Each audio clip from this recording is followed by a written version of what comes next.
फूलवती के 5 बेटे थे। सारे बेटे अपने बिजनेस और परिवार में सेटल थे। उसका छोटा बेटा मानव कम पढ़ा लिखा था। घर के सारे काम वही करता था, जिसके बदले उसके बड़े भैया उसे खर्चे लायक पैसे दे देते थे।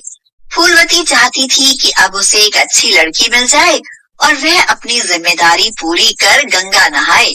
मानव के लिए दिल्ली से दीपाली का रिश्ता आया। दयावती की बड़ी बहू सुमन बोली, अरे नहीं मम्मी जी, चाहे कुछ भी हो जाए लेकिन दिल्ली से रिश्ता मत लेना। हाँ, सुना है कि दिल्ली की लड़कियाँ बहुत चालाक और फैशनेबल होती हैं। तुमने तो मेरी आंखें खोल दी बहू, लेकिन तुम भी तो कस्बे से हो। तुम्हारे अंदर वो सारे गुण हैं जो तुमने दिल्ली की लड़की में खोट बताए हैं। आपको तो बस मौका चाहिए मुझे सुनाने का। हाँ, जैसी तुम्हारी मर्जी हो वैसे कर लो। कल को हमें दोष मत देना कि हमें बताया नहीं। सबके विरोध करने के बाद भी फूलवती ने मानव की शादी दीपाली से करा दी। दीपाली जब बहू बनकर घर में आई तो सारी बहुएं खुसर पुसर करने लगी। अरे देखो तो कितना ब्रांडेड मेकअप किया है। ड्रेसिंग सेंस भी कितना फैंटास्टिक है। ऐसा सुंदर लहंगा तो हम में से किसी का भी नहीं था। नेल्स भी आज कराए हैं। मैं ना कहती थी कि दिल्ली की है बहुत फैशनेबल होगी। अरे लगता है ये हम सबकी छुट्टी कर देगी। हम तो इसके आगे गवाह दिखाई देंगी। संभल कर रहना, दिल्ली की है और दिल्ली की लड़कियां माशाअल्लाह होती हैं। चारों की खुसर पुसर होती रहेगी या नई बहू को अंदर भी लेकर जाओगी? दीदी बहुत थक गई हूँ, मुझे फ्रेश होना है। वॉशरूम किधर है? सुमन अपनी और देवरानियों को देखकर बहुत तेज हंसी और धीरे से बोली, देखा कितनी अंग्रेजी काट रही है। दीदी आप हंस क्यों रही हो? मैंने कुछ गलत कहा क्या? अरे नहीं, मैंने ऐसा कब कहा। मैं तो बस ऐसे ही हंस पड़ी। मेरा स्वभाव ही हंसने का है। दीपाली को कुछ अजीब सा लगा, लेकिन वह नजरअंदाज करके बाथरूम में चली गई। इसी तरह दिन गुजरने लगे। दीपाली की सारी जेठानियां उसका मजाक उड़ाती रहती, लेकिन वह बेचारी चुपचाप अपने काम में लगी रहती। एक बार फूलवती को बुखार हो गया। कई दिनों तक भी उसका बुखार नहीं उतरा। माँ जी क्या करूं, आपका बुखार तो उतरने का नाम ही नहीं ले रहा। चलो आपको हॉस्पिटल लेकर चलती हूँ। बहू तुम मेरी कितनी चिंता करती हो। एक वो चारों हैं जो कभी हाल तक भी नहीं पूछती। तुम मेरा कितना ख्याल रखती हो। कोई बात नहीं माँ जी, अब तक वही चारों आपका ख्याल रखती आई हैं। अब उन्हें आराम करने दे और मुझे सेवा करने का मौका दें। ख्याल और उन्होंने, उल्टे मुझे ही उनके 10 काम करने पड़ते हैं। भगवान उन चारों जैसी बहू किसी को ना दे। उनकी बातें सुमन ने सुन ली। वह बोली, हाँ हाँ, अब तो इस दिल्ली वाली के सामने तुम्हें कोई अच्छा नहीं लगता। मैं तो पहले ही कहती थी कि ये दिल्ली वाली बड़ी चतुर होती है। एक दिन अगर ठिकाने न लगा दे तो कहना। अरे तुम यूपी वालों से तो दिल्ली वाली ही अच्छी। अगर तुम लोगों को इससे इतनी ही दिक्कत है तो चली जाओ यहाँ से। अच्छी बात है, आखिर आज दिल की बात मुंह पर आ ही गई। जाते हैं, हमारे बिना ये लोग भूखे न मर जाएं तो मेरा नाम बदल देना। हाँ दीदी, माँ जी की तबीयत ठीक नहीं है, वो तो बस ऐसे ही कह रही है। आप उनकी बातों पर मत जाओ।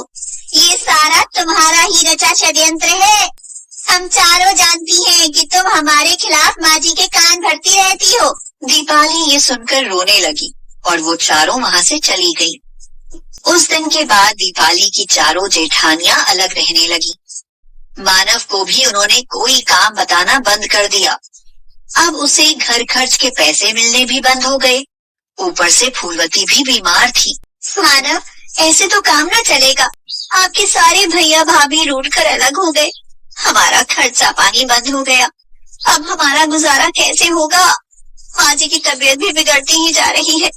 बहू तुम मेरी चिंता मत करो, मैं ठीक हो ही जाऊंगी, लेकिन खुद के पैरों पर खड़े होना सीखो। आखिर कब तक भाइयों के आश्रित रहोगे? दीपाली ने इस बारे में बहुत सोचा कि आखिर क्या काम करना चाहिए। वह खुद से कहने लगी, आखिर क्या काम करना चाहिए? अगर मैं ऐसे ही हाथ पर हाथ रखकर बैठी रही तो दीदी समझेगी कि दिल्ली वाली तो बस बातों का खाती है। दीपाली फूलवती के पास गई और बोली, माँ जी, कई दिनों से आप खाना नहीं खा रही, कुछ खाने का मन हो तो बताओ, मैं बना देती हूँ। बहू, बुखार में मुंह कड़वा रहता है, कुछ तीखा और खट्टा खाने का मन है। तो पानी पूरी बनाती हूँ माँ जी, आपका मन एकदम से अच्छा हो जाएगा। मैं बहुत अच्छी पानी पूरी बनाती हूँ। अच्छा, जरा बनाओ तो, मैं भी तो खाकर देखूं कि मेरी दिल्ली वाली कैसी पानी पूरी बनाती है। उसमें ज्यादा खर्चा नहीं था। दीपाली रसोई में गई और झटपट से पानी पूरी बना कर ले आई और बोली, लीजिए माँ जी, और खाकर बताइए कि मैंने कैसे पानी पूरी बनाई है। अरे वाह, मजा आ गया। बहू, और दे दो, पेट भर कर खा लूं। हो सकता है इन्हें खाने से ही तबीयत सुधर जाए। अरे मानव, तू भी खाकर देख बेटा, क्या गजब के स्वादिष्ट पानी पूरी बनाए हैं दीपाली ने। बहुत बढ़िया।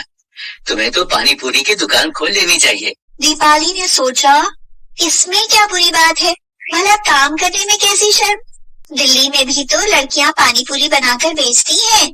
अगले दिन वह सुबह जल्दी उठी और नहा धोकर पानी पूरी बनाने के काम में जुट गई।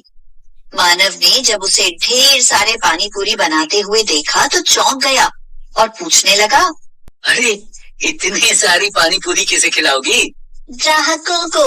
मैं आज से पानी पूरी बेचूंगी, जिसका नाम होगा दिल्ली की पानी पूरी। लेकिन ये सब? क्या ये सब, कुछ तो काम करना ही है ना। आप मेरी मदद करो, इन्हें बेचने के लिए ठेला चाहिए, बस उसका इंतजाम कर दो आप। क्या ये सब तुम्हें शोभा देगा दीपाली? मैं कोई गलत काम नहीं कर रही मानव कि जिससे आपको शर्मिंदा होना पड़ेगा। आप मुझ पर भरोसा रखिए, एक दिन आपको मुझ पर गर्व होगा।